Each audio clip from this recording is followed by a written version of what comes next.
기도합니다. 사람들은 자신에게 좋은 일이 생기면 자랑을 합니다. 왜냐하면 나의 자랑을 다른 사람들이 부러워할 때 사람들은 가장 큰 행복을 느끼기 때문이라고 말을 합니다. 그런데 그 자랑을 듣는 사람들은 별로 좋아하지 않습니다. 그래서 조심해야 합니다. 그런데 조심하지 않아도 될 두 종류의 사람이 있습니다. 그 첫 번째는 바로 그 부모님이고 둘째는 목사입니다.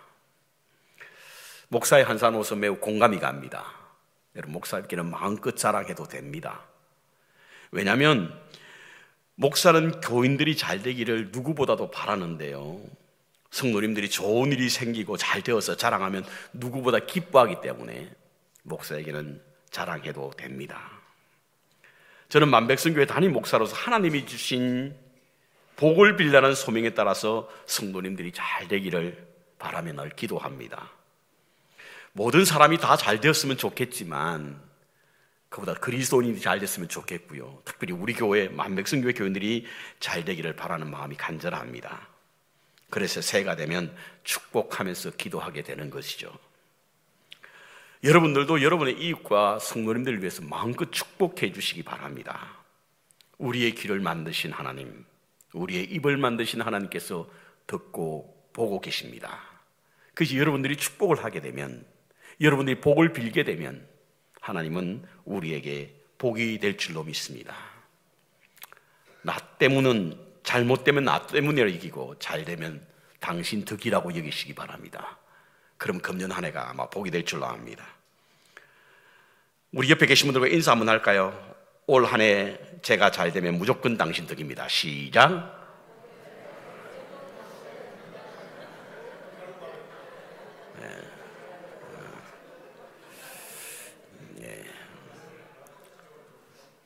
부정하시는 분이 계실지 모르겠는데 어쨌든 잘 되면 무조건 당신 덕인 줄 아시는 한 해가 되기를 바랍니다.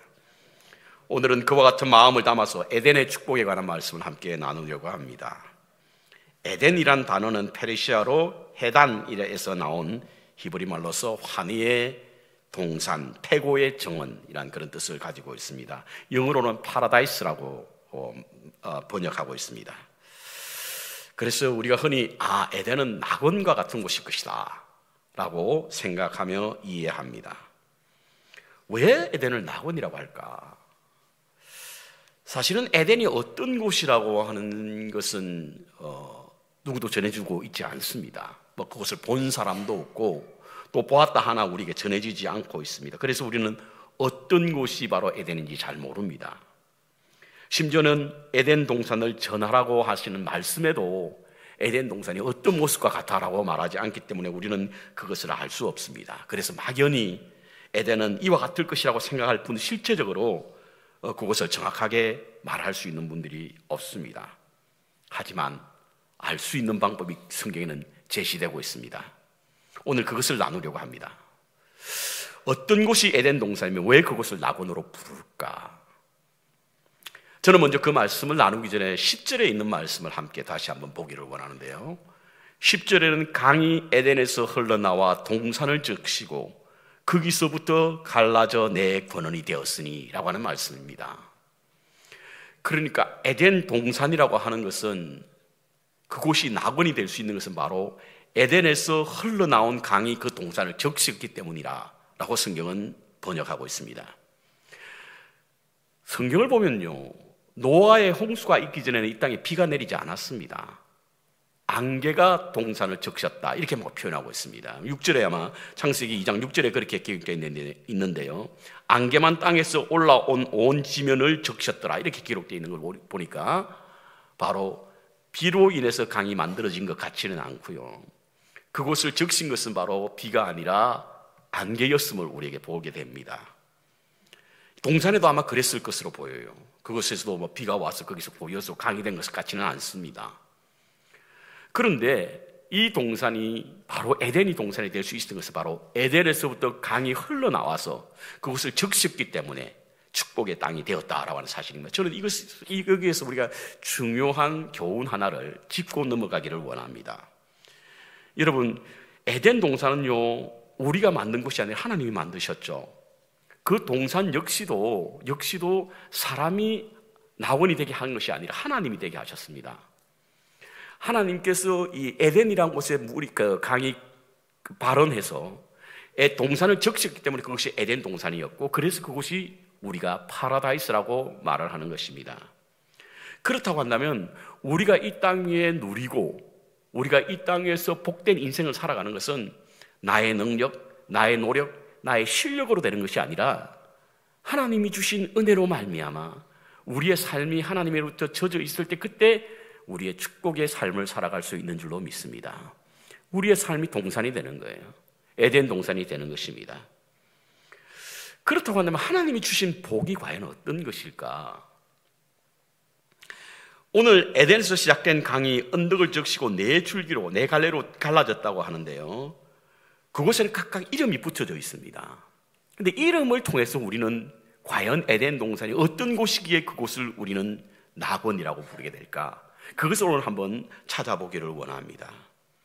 네 갈래의 강이 생기게 되었고 그곳마다 이름을 붙이게 되었는데, 그 첫 번째 이름이 무엇이냐면 바로 비손이라고 하는 이름입니다. 이것은 바로 섬김의 열정의 축복이 그곳에 있다라고 하는 증거입니다.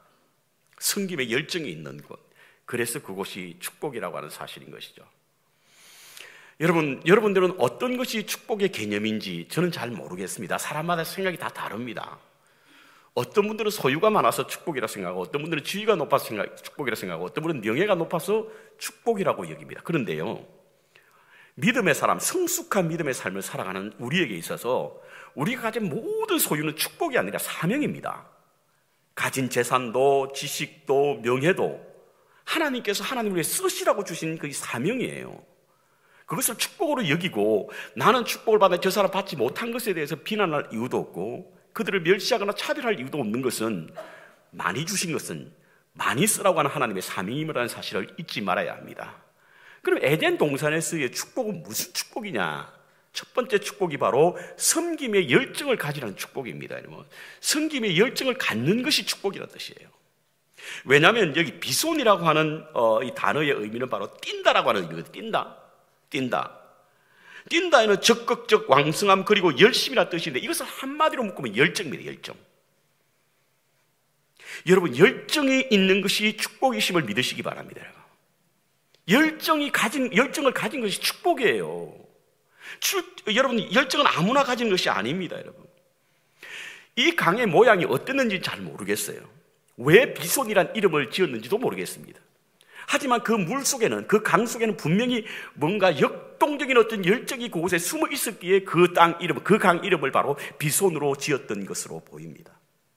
이 말의 뜻은 무엇입니까, 여러분? 에덴 동산은 섬김의 열정이 있는 곳이구나.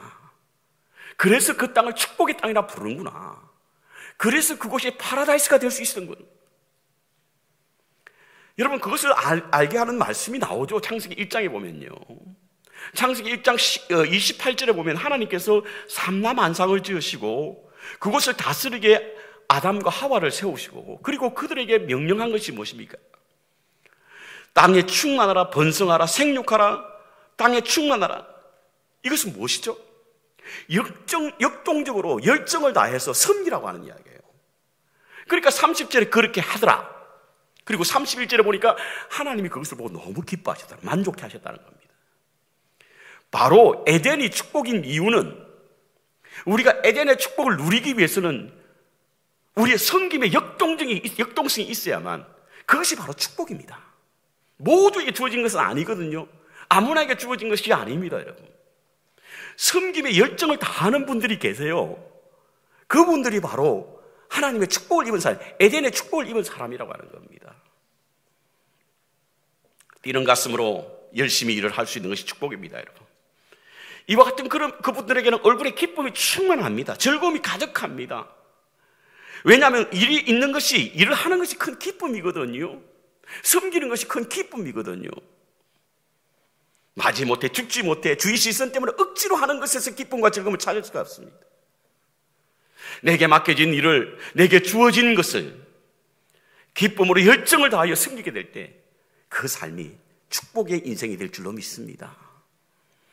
제가 알고 계시는 어떤 장로님 한 분은요, 제가 알고 있는 장로님 한 분이 계신데 서울에서 아주 큰 사업을 하셔가지고 잘 사시는 분이세요. 수억의 그 빌딩도 하나 가지고 계시고, 그래서 노년을 은퇴 생활을 자주 즐기시는 분인데, 이분이 한동안 그 입에서 불평과 불만이 떠나지 않던 거예요. 그 사업을 아들에게 물려줬는데 아들이 마땅치 않은 거죠. 그래서 매일 입만 열었다 하면, 저 아니 왜 저리, 저 사업은 왜 그러지, 그러면서 불판이 가득 쌓인 겁니다. 그렇게 지내다가 어느 날 그 아들로부터 전화를 받았습니다. 아빠, 지금 회사에 공장에 사람이 필요하니까 아빠 와서 일을 좀 해줘. 그때부터 불평이 싹 사라졌습니다. 그분이 변한 게 아니에요. 장로님이 변한 겁니다. 왜? 일을 하지 않고 노년에 그냥 계시니까 불평만 가득하더니 열심히 땀 흘려 일을 하니까 불평이 사라지고 감사만 넘치는 거예요. 무엇이 달라졌습니까, 여러분? 일의 즐거움이 여기에 있지 않습니까? 섬김의 즐거움이 여기에 있거든요. 가슴이 뜨거워지지 않으면 입이 뜨겁습니다. 그러니까 불평만 나는 거죠. 가슴이 뜨거워지면요, 일에 대한 즐거움이 있어. 그것이 바로 섬김의 축복이라는 사실인 거죠. 저는 오늘 여러분도 잘 아시는 유명한 프랑스 농민 화가인 밀레가 지었던 만족이라고 하는 그림을 가지고 왔습니다. 이 그림을 놓고 해석이 다양해요.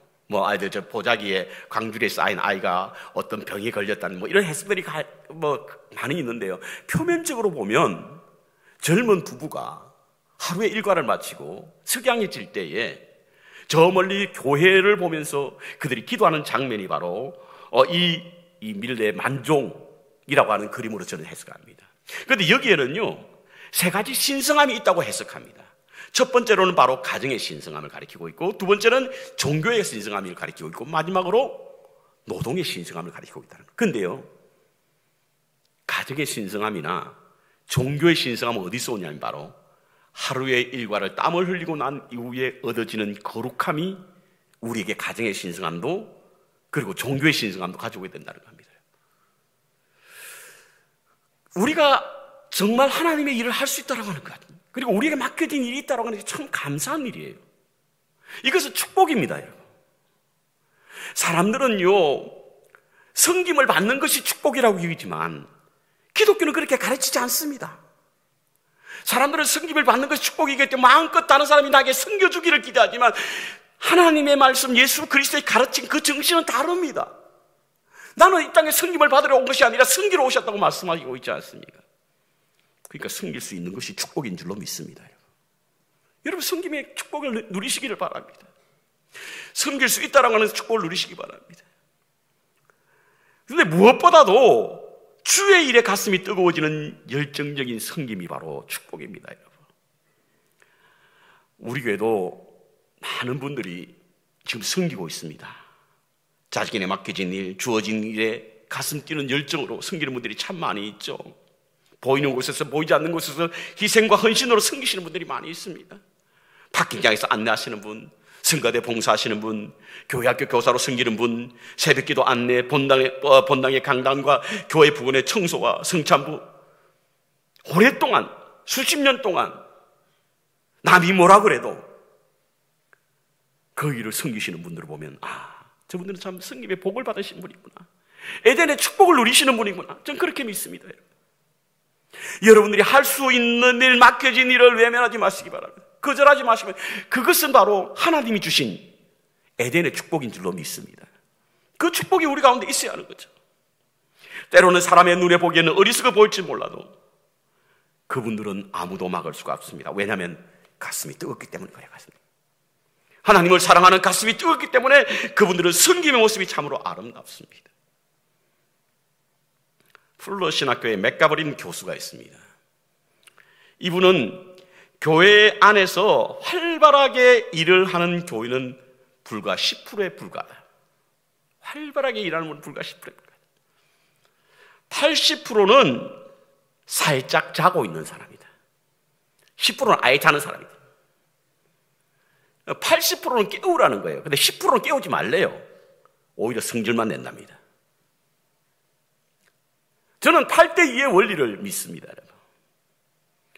교회도요, 20%가 80%를 견인합니다. 왜 목사님 저 사람은 교회 일도 안 하고 봉사도 안 하고? 말할 거 없어요. 왜냐하면 20%만 80%를 견인하기 때문에 그래요. 근데 그 20%가 누구냐? 섬김의 축복을 가진 사람이에요. 저도 20%가 80% 역할을 합니다. 제 넥타이가 여러 개 있는데 주로 매는 것만 매지 않습니까? 그 20%가 80%의 양을 감당하거든요. 우리 교회도 20%의 헌신자가 80%의 몫을 다하는 거예요. 어떤 사람이 가슴 뜨거운 열정으로 섬기는 분, 이분들은 하나님의 복이 있는 분인 줄로 믿습니다. 에덴에 축복이 있는 분들이 에덴 축복. 섬김에는 세 종류의 사람이 있죠. 말로 섬기는 사람, 생각으로 섬기는 사람, 몸으로 섬기는 사람. 어떤 사람이 몸으로 섬기는 사람입니까? 가슴에 열정이 있는 분이에요. 열정이 있는. 섬기지 않으면 견딜 수 없는 분들이 계시잖아요. 그분들이 바로 그 가슴 속에 열정이 있는 분들입니다. 이분들은요, 결과가 없어도 상관없어요. 결과가 맺지만 결과가 없어도 상관없어요. 왜냐하면 자신이 섬김에 대한 것이 바로 그 결과가 없어 할지라도 후회함이 없기 때문에 섬김의 열정을 가진 사람들이 에덴의 축복을 누리는 자인 줄로 믿습니다. 두 번째로 구원의 은혜가 축복입니다. 구원의 은혜가. 두 번째 강의 이름이 기혼이거든요.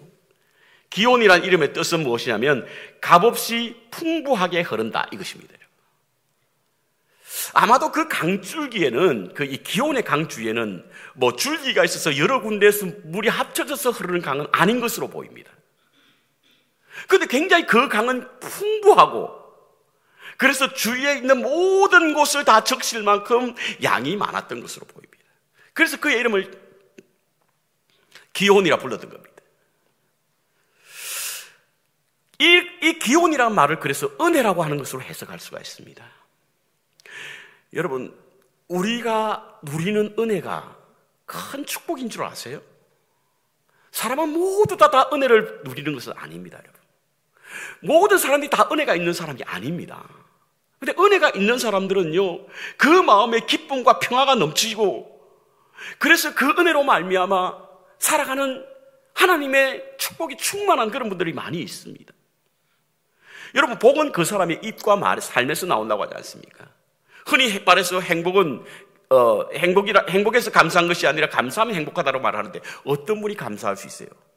은혜를 아는 사람이 감사할 수 있거든요. 그러니까 그 은혜가 충만한 사람들 주위에는 사람들이 많이 모입니다. 왜냐하면 은혜가 충만한 사람들은 그 표정도 다르고 생각도 다르고 삶이 다르기 때문에 주위 사람들이 친하게 지내고 싶어 해요. 매일 긍정적이고 창조적이고 생산적인 믿음을 갖기 때문에 사람들이 가까이 하고 싶은 거예요. 그 사람이 복이지 않습니까?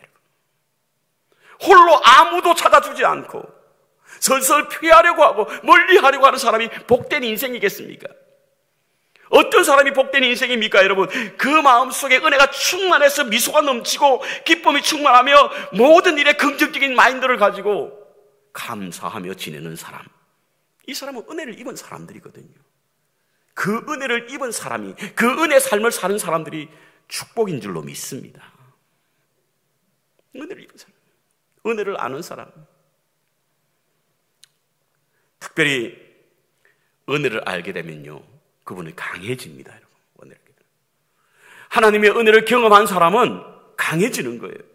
어떠한 시험과 유혹에도 흔들리지 않습니다. 그래서 사도 바울 선생은 디모데후서 2장 1절에 내 아들아, 그러므로 내가 그리스도 예수 안에 있는 은혜 속에서 나는 강하다. 은혜가 내게 다가오니 세상의 어떤 것들도 내가 두려워하지 않는다는 거예요. 내게 있는 것이 모두 하나님의 은혜라고 고백했던 겁니다. 특별히 구원의 은혜가 복입니다, 여러분. 구원의 은혜가.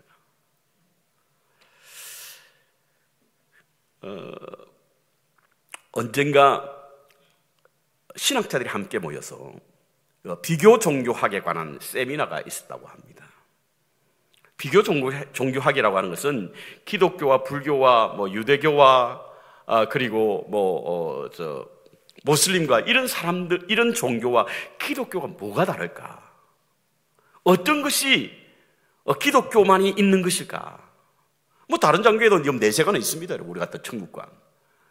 다른 종교에도 사회적 책임이 있습니다, 여러분. 다른 종교도 신성함이 있고 거룩함이 있습니다. 근데 기독교는 있지만 다른 종교가 없는 것이 무엇일까에 대한 논쟁, 그것을 찾기 위해서 오랫동안 신학자들이 함께 모여서 그것을 토론하고 있다고 합니다. 근데 그것을 C.S. 루이스라고 하는 사람이 쓱 지나가게 되었다네요. 무엇인가 방 안에서 한참 토론이 벌어지고 있는데 그것이 좀처럼 끝날 것 같지 않아서 그분이 쑥 들어갔다고 합니다. 그리고는 거기에 토론하는 사람들의 이야기를 듣고는 도대체 무슨 토론이기에 이렇게 기느냐고 물었답니다. 그랬더니 그분이 그렇게 설명하는 거예요. 우리 기독교만이 있는 다른 종교에서는 가지지 못한 그것이 무엇일까에 대한 논쟁이었습니다. 그때 그분이 한마디로 잘라 말했습니다. 은혜지 않습니까? 은혜. 다른 종교는요, 모두 자신의 공로로 말미암아 구원을 얻는다고 가르칩니다. 그래서 유대교는 율법을 지켜야 된다고 말하고 불교는 고행을 해야 된다고 말을 합니다. 이슬람은 코란을 지켜야 구원을 얻는다고 하지만 기독교는 그렇지 않지 않습니까, 여러분? 기독교는 구원은 하나님의 은혜로 말미암아 주어진다는 거예요. 그러니까 다른 종교에서는 보지 못하는 오로지 기독교만이 가지고 있는 것이 바로 구원의 은혜입니다. 이 구원의 은혜가 있는 분이 축복의 인생이라고 하는 거예요. 요한복음 1장 16절에 보면요, 은혜 위에 은혜를 더하라라고 하는 말씀이 있습니다. 이것을 개역개정에 보면은 은혜를 대체하라라고 하는 말씀이에요. 이것은 뭐 은혜가 충만케 하라, 은혜가 가득하게 하라, 은혜가 뭐 우리의 삶을 지배하라 이런 뜻이 아니라 우리가 이 땅에 받은 많은 은혜, 특별히 본문의 말씀에 의하면 이스라엘 사람들이 가졌던 율법이 주는 은혜가 있지만 그보다 더 큰 은혜를 구하라는 그게 어떤 은혜입니까? 예수 그리스도로 말미암아 내가 구원을 얻었다는 그 은혜라는 거예요. 그 은혜를 경험하는 것이 바로 축복입니다, 여러분. 그 은혜 안에 누리는 것이 축복이에요. 저는 금년 한 해 우리 만백성교회 모든 성도님들이 구원의 은혜의 기쁨이 충만하기를 바라고 그 축복이 우리 가운데 넘치시기를 주님의 이름으로 축원합니다. 그거 위해서 신앙생활 하잖아요, 여러분.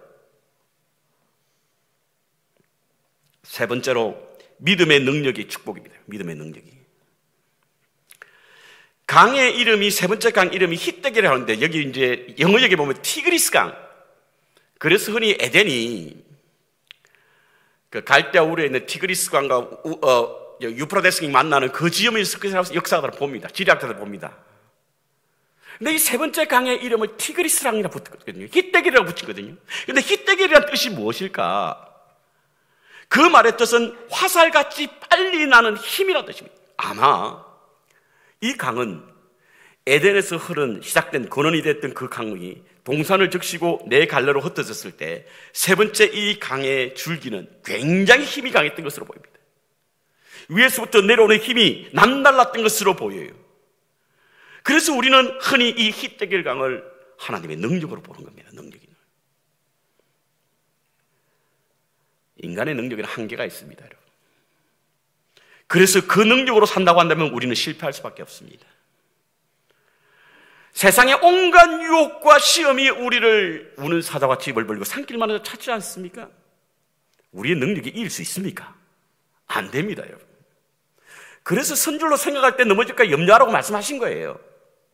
내 힘, 내 능력, 내 실력, 내 노력으로 천만의 말씀입니다. 이길 수 없습니다. 그래서 우리는 하나님의 능력이 필요한 겁니다.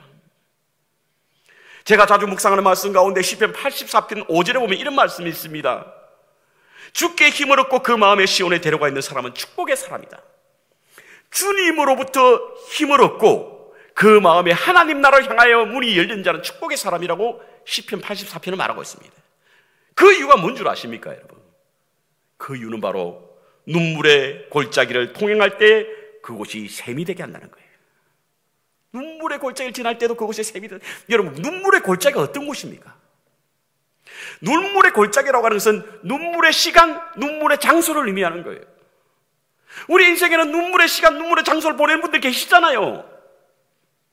어떤 분들은 지금 고통당하고 아픔당하고 슬픔을 당한 분들은 눈물의 시간을 보내는 거예요. 여러분들이 원치 않는 장소에 계신 것은 눈물의 장소를 보내는 겁니다. 근데 그것이 샘이 터지게 안 해요. 어떤 분들이죠? 주님으로부터 힘을 얻고 그 마음에 하나님의 나라의 문이 열린 자들이에요. 기독교가 예수를 믿는다고 해서 눈물의 골짜기가 없는 것 아닙니다, 여러분. 누구에게나 있습니다. 그런데 눈물의 장소, 눈물의 시간을 보낼 때도 그곳에 샘이 터지게 되는, 은혜가 터지는 놀라운 역사가 나타난다는 거예요. 그것은 누구에게? 주님으로부터 힘을 얻는 자들입니다. 여러분, 성경을 한번 보시오. 성경에는 그러한 분들로 가득합니다. 한나를 한번 보십시오. 버린나라고 하는 여인이 한나가 아이를 못 낳자 조롱합니다. 비웃습니다. 얼마나 그는 슬펐으면 실로에 가가지고 하나님 앞에 기도합니다. 하나님이 그에게 아들을 주셨잖아요. 어떤 아들입니까? 멸망해가는 이스라엘을 회복하는 아들을 주셨습니다. 히스기야 왕은 어떻습니까? 이사야 선지자가 가서 너가 오늘 밤에 하나님이 내 영혼을 데려갈게 준비해라. 그는 그 얼굴을 벽으로 향하여 기도와 눈물로 하나님께 호소했더니 하나님께서 그의 눈물을 보았고 그의 기도를 들었으므로 그 생명을 15년 동안 연장해 주셨다고 했습니다. 우리 인간에는 넘지 못할 어떤 벽이 있고 우리 인생에게는 넘지 못할 어떤 장벽이 있습니다.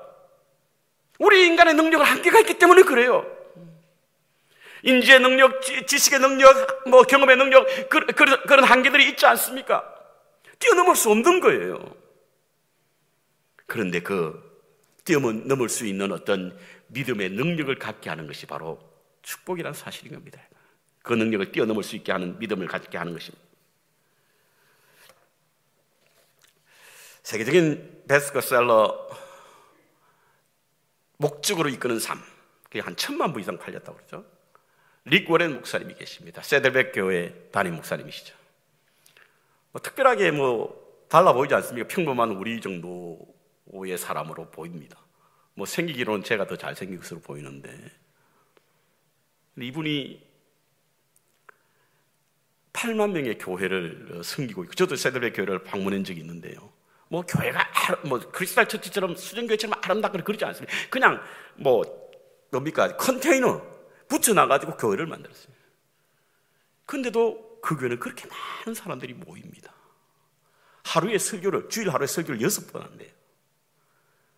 근데 우리가 알지 못하는 이분만의 아픔이 있습니다.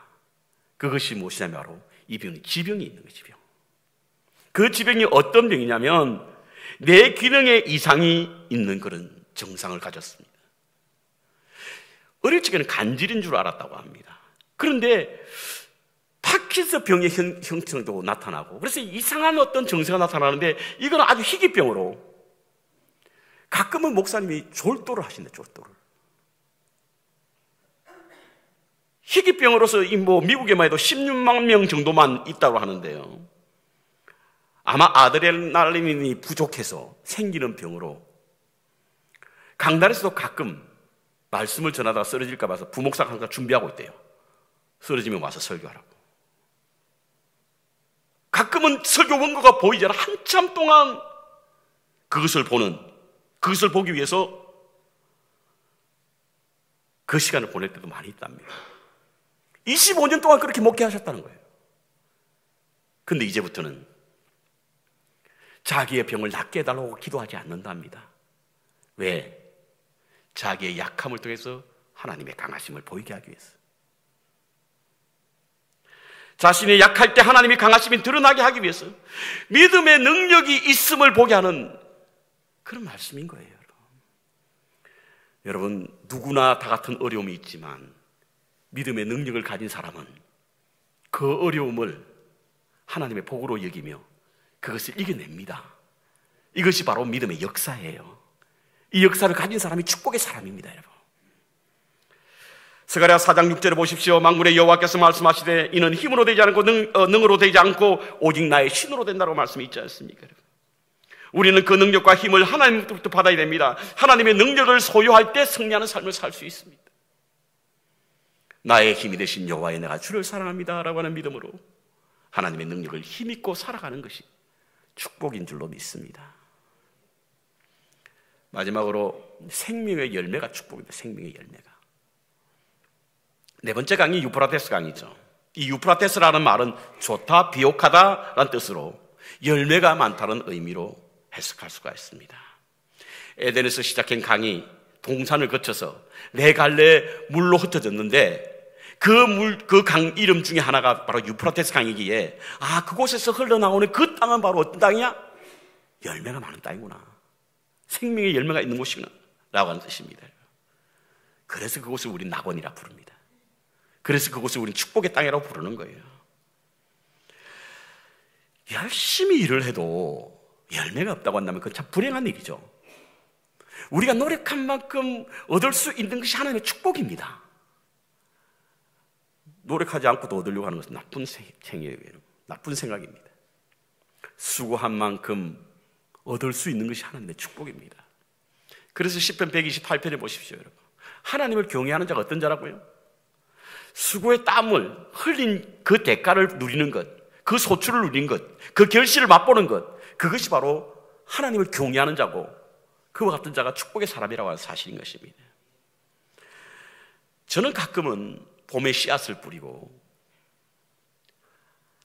다가온 여름날에 애써 가꾼 수고한 농부들이 추수할 때쯤에 자연재해로 말미암아 아무것도 수확을 얻지 못하는, 그래서 사실은 이 낙심해하는 망연자실하는 분들을 보면 참 안타까운 마음이 듭니다. 왜 저렇게 노력했는데도 되지 않을까?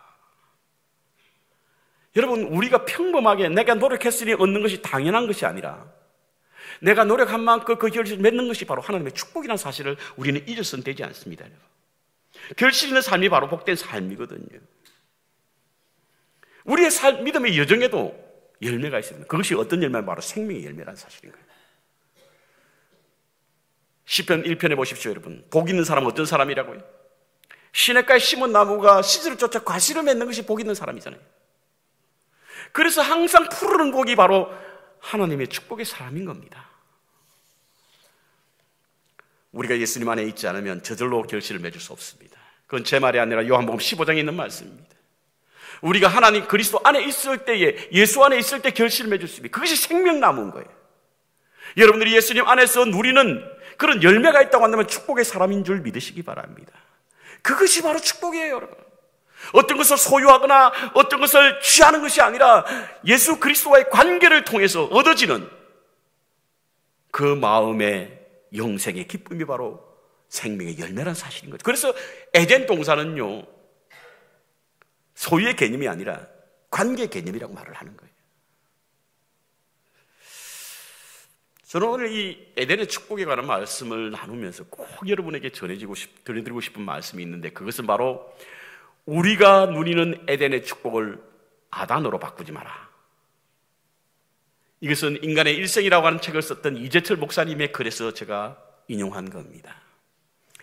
에덴의 죄기 동사는 바로 아단입니다. 이 죄기 동사라고 하는 것이 어떤 것이냐면 바로 주어가 되는 사람을 위하여 행동하는 것이 바로 죄기 동사입니다. 예를 들어서 이거죠. 내가 복을 받았습니다. 네 가지 우리가 복을 누렸습니다. 복을 받고 있습니다, 여러분. 우리에게 주어진 어떤 섬김의 열정, 믿음의 능력, 구원의 은혜, 믿음의 능력, 그리고 생명의 열매, 이러한 것들이 나만을 위해 쓰게 되면 그것은 에덴이 아니라 아단이 됩니다. 에덴이라는 뜻이 뭡니까? 우아한 기쁨이라는 뜻이거든요. 근데 아단은 뭡니까? 여러분, 탐닉, 주색에 빠지다, 이런 뜻입니다. 우리에게 주어진 것을, 우리에게 하나님께서 주신 에덴의 축복을 우리만을 위하여 사용한다고 한다면 그것은 아단이 되고, 그 아단은 바로 주색에 빠지고 중독에 빠지게 되는 거예요. 성경에 그와 같은 샘플이 있지 않습니까, 여러분? 모델이 있잖아요. 아담과 하와가 어떻게 해서 에덴을 잃어버렸습니까? 왜 에덴을 실패했죠? 아단으로 바꾼 겁니다. 에덴의 동산에 가서 모자랄 것이 없는 거예요. 하나님께서 모든 것을 만족해 하는 것이었습니다. 그런데 그곳에서 그는 자기만을 위한, 내가 하나님과 같이 되고자 하는 마음 때문에 그 에덴을 아단으로 바뀌어서 그는 결국에는 인류의 죄를 가져다주고 그 생명이 그곳에 영원하지 않은 것을 알게 한 겁니다. 다윗은 어떻습니까?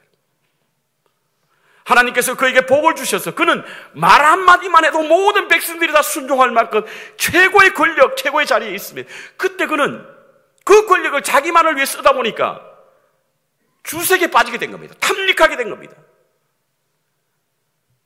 그는 결국 하나님이 원치 않는 일을 행함으로 말미암아 에덴을 아단으로 바꾸게 된 것이죠.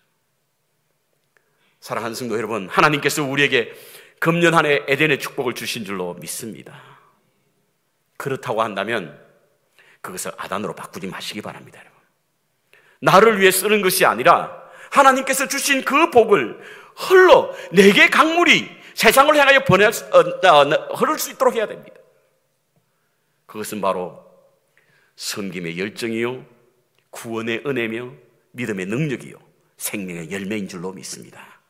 그것을 소유했을 때 우리는 축복의 인생이 되는 거예요. 그것을 흘러보낼 때 그 축복이 세상을 향하여 흘러가게 될 수 있는 줄로 믿습니다.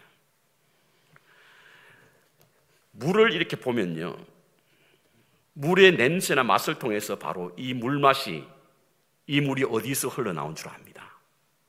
쓰레기 더미에서 나온 물은요, 악취가 나고 오염수라 마실 수가 없습니다. 깊은 산속에서 흘러내리는 물은 맑고 깨끗해서 우리가 생수로 쓸 수 있습니다. 여러분은 지금 어떤 물을 흘려보내고 있습니까? 축복의 생수를 흘려보내고 있습니까? 멸망의 물을 흘려보내고 있습니까? 저는 저와 여러분이 2024년도에 에덴의 축복이 여러분의 삶을 통해서 흘러나기를 주의 이름으로 축원합니다. 여러분 삶 속에 에덴의 축복이 흘러나가야 합니다. 그 축복이라고 하는 것은 다른 것이 아닙니다, 여러분. 우리에게 주신 섬김의 열정, 구원의 은혜, 믿음의 능력, 생명의 열매인 줄로 믿습니다.